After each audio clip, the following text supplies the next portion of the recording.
और जो हम पैसे देते हैं हर पैसे के ऊपर कहीं ना कहीं टैक्सेस भरे पड़े, एसटीटी लगेगा, जीएसटी लगेगा, ब्रोकरेज लगेगा, सेबी का चार्ज लगेगा, दुनिया भर के चार्जेस लग जाएंगे। अब मान लो बाय लक सारे चार्जेस काट कूटने के बाद मैंने थोड़े से पैसे कमा लिए, शेयर मार्केट से मैंने 2-3 हजार, 10 हजार, 15 हजार कमा लिए, ये मैंने कमा लिए पैसे। लेकिन अब भैया इनकम टैक्स लगेगा, क्योंकि आपकी इनकम हो गई, आपने इतने सारे टैक्सेस भरने के बाद, ब्रोकरेज भरने के बाद, सब करने के बाद आपने अगर पैसे कमा लिए तो उस कमाए हुए पैसे पे टैक्स लगेगा, उसको बोला जाता है इनकम टैक्स। अब यहां पे ये दो तरीके से लगता है। पहला होता है शॉर्ट टर्म कैपिटल गेन। इसका मतलब है आपने कोई भी शेयर खरीदा, डिलीवरी वाला अगर आपने शेयर खरीदा और 1 साल के पहले ही उसको बेच दिया, तो जितने भी रुपए में बेचा उसमें अगर आपको प्रॉफिट हुआ है तो उस प्रॉफिट के ऊपर 15% का फ्लैट टैक्स लगेगा। अब मान लो 1000 रुपए मैंने कमाए और मैंने एक डिलीवरी का शेयर खरीदा और 10, 15, 20 दिन बाद उसको बेच दिया और उस पूरी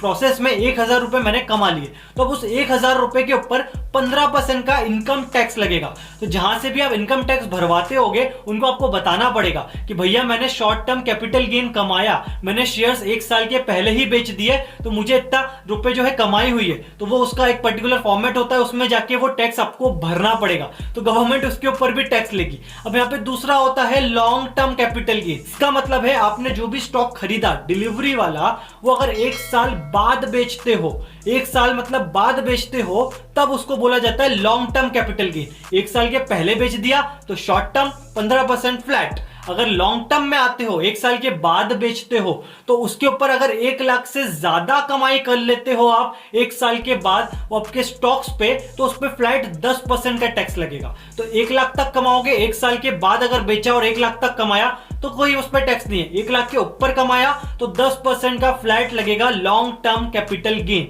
तो short term capital gain, long term capital gain, सब कुछ करने के बाद हम इनकम टैक्स भी भरेंगे इस पैसे पे। अब यहाँ पे अगर आप इंट्राडे करते हो, रोज कमाते हो रोज बेचते हो, या एफएनओ करते हो, फ्यूचर एंड ऑप्शंस में जाते हो, तो जो भी आपका टैक्स का स्लैब लगता है, अगर 5 लाख के ऊपर है तो इतने % होगा, 10 लाख के ऊपर है तो इतने %, तो किसी ना किसी स्लैब में आप आते होगे, इनकम टैक्स के स्लैब में, तो वो पर्टिकुलर स्लैब के हिसाब से उसके ऊपर जो आप कमाई करोगे उस पर टैक्स लगेगा।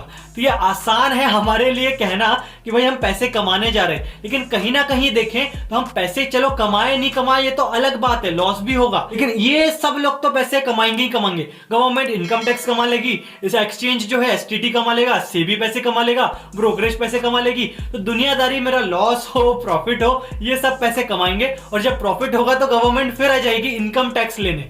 तो ये भी ध्यान रखिए कि जो भी आप पैसे कमाने वाले हो उसका पीएनएल देख ले, प्रॉफिट एंड लॉस स्टेटमेंट। तो ये जो कंपनी है एंजल ब्रोकिंग, जीरोधा या जहां भी अकाउंट खोलोगे तो ये लोग आपको पीएनएल निकाल के देंगे। इनकी ट्रांजैक्शन हिस्ट्री में जाना, वहां पे पीएनएल सिलेक्ट करके स्टेटमेंट जनरेट करना, तो ये सब कुछ मैच करके आपको बता देंगे कि आपका शॉर्ट टर्म कैपिटल गेन कितने रुपए का है और लॉन्ग टर्म कैपिटल गेन कितने रुपए का है। फिर वो स्टेटमेंट आप शेयर करोगे आपके सीए के पास, तो वो सीए उस पर्टिकुलर अमाउंट पे जो है वो कहीं ना कहीं टैक्स निकाल के आपको बोलेगा इतना टैक्स हमको भरना है। तो ये भी याद रखिए टैक्स भी भरना पड़ेगा, टैक्स नहीं भरोगे तो गवर्नमेंट के नीचे ही हो, गवर्नमेंट के ऊपर नहीं हो। शेयर मार्केट में लाखों करोड़ों तो कमा दिए, टैक्स नहीं भरा तो गवर्नमेंट उठा के ले जाए।